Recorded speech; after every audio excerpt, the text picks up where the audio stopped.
Welcome back to The Journal. The Community Association for the Riding for the Disabled, also known as CARD, helps disabled kids and adults to rehabilitate through a unique therapy called therapeutic horseback riding.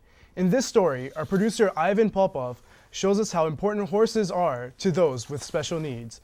Let's check it out.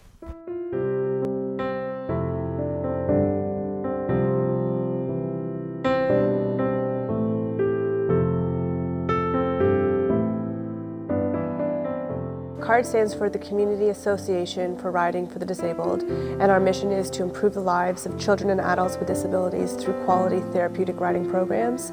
And within that, we have 350 volunteers, which we would not be able to run our programs without. We have a small, very dedicated group of staff members who work tirelessly to ensure that our mission is carried across to each and every single rider. Our very special therapy horses I've mentioned before, as well as ensuring that all of our horses are donated, whether they're from generous, loving families that have these horses that want to donate them, or for individuals or groups like the IODE, who will give us specific dollars that are to be allocated to purchasing horses. So the purchase of our horses don't come specifically out of our pocket. The idea is for everything to be donated in this facility. We do have $1 million budget annually, which, as you can imagine, is quite large for a nonprofit, especially in a recession, and but working hard to ensure that every horse gets the ultimate care that they possibly can get, as well as all of our riders are obtaining the quality of therapeutic riding that we promise. CARD was opened in 1969, and we were brought to this specific facility in 1979 with the help of Mel Lastman, and have been here ever since.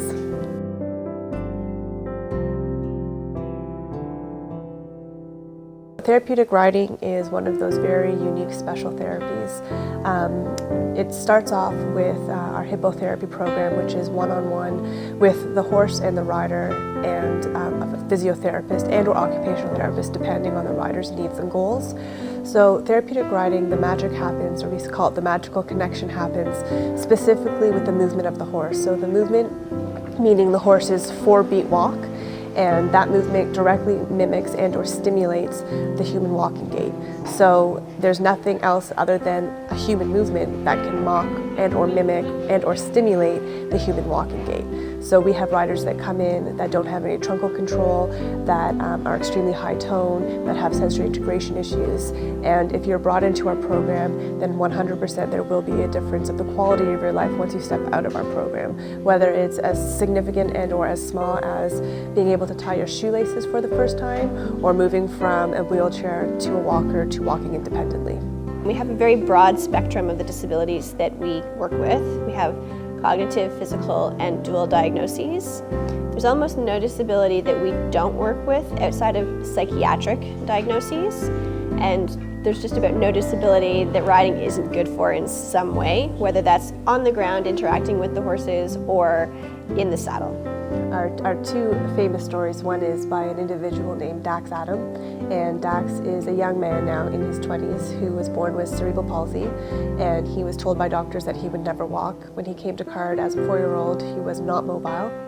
We put him on a horse starting in our hippotherapy program, and moved on through the ranks through our rehabilitation program, and then grew a passion towards horses and the sport of dressage within the equine disciplines, and has moved on to going to participate in the Paralympic Games in Athens with his own horse and outside coaches, and is one of our high success stories because he's also not in a wheelchair or a walker any longer. So that's one. The other is a young man who was born with autism and was very low functioning and was nonverbal. And at CARD, we always promote independence. So when you get on your horse for the first time, it can be a little bit scary, whether you're a 4-year-old or you're a 40-year-old. So we always give our riders the opportunity to have some control by telling them if they want the horse to walk, they say walk on, and if they want the horse to stop, they say ho.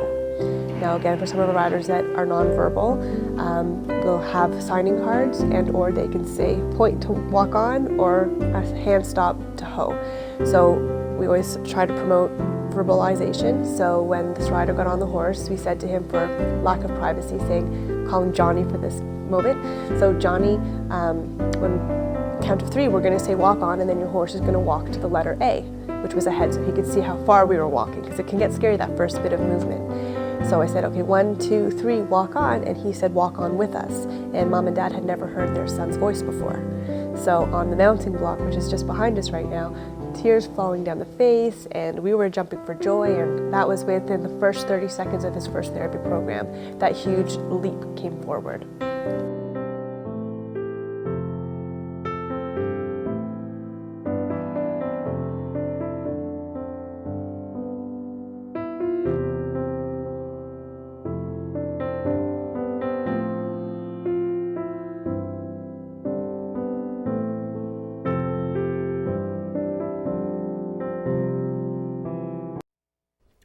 Wow, how cool was that? What a beautiful and an amazing organization. Thank you, CARD, for all the help that you give to the disabled. Sal, it's that time of year again. Winter. Whoa, whoa, whoa. Don't get me started on winter. You know how much I hate winter. Seriously, back off. I know. I don't want to hear it. You know what? Oh. It's even worse for dog owners.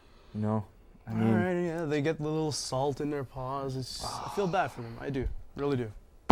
luckily though, our reporter Jason Jarrett gives us a story on how to keep your dog safe this winter. Let's check it out.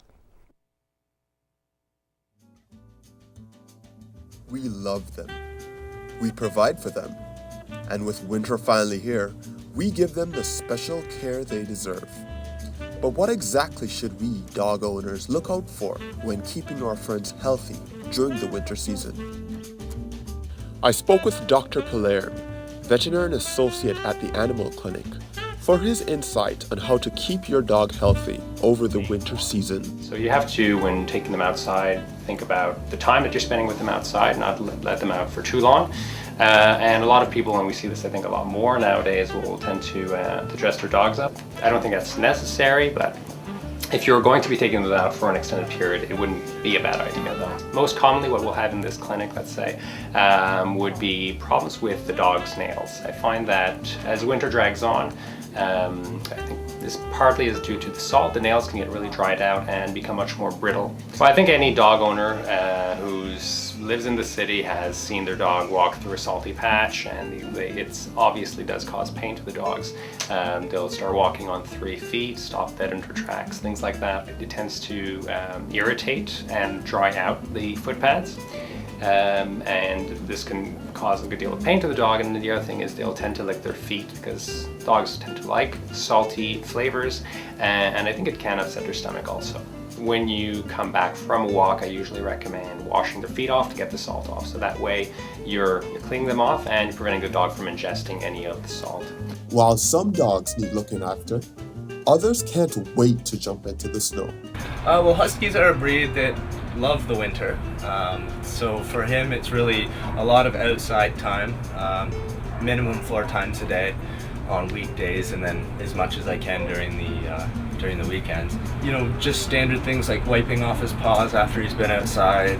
He lets me know what he needs. So if it's outside time, I know that. And as far as care in the winter for the Huskies, it's just a lot of outside exercise, getting them into the snow, and basically just spending a lot of time with them, making them feel like they're part of the pack. Here are some pointers to take away from this segment. Wash your dog's feet after taking walks. This prevents salt damage. Also, moisturizing balms like Vaseline also help from preventing damage. Dogs with short fur may need additional clothing to maintain body heat. It may look silly, but it provides a world of comfort for them. Check dog nails for brittleness. Cold and salt may wear them down. And finally, limit your walks on those very cold days. For smaller breeds, they should be out for no more than 30 minutes. Continuous lifting of the paws are also signals of pain and discomfort. So, to dog owners and future owners alike, make sure you take special care during the winter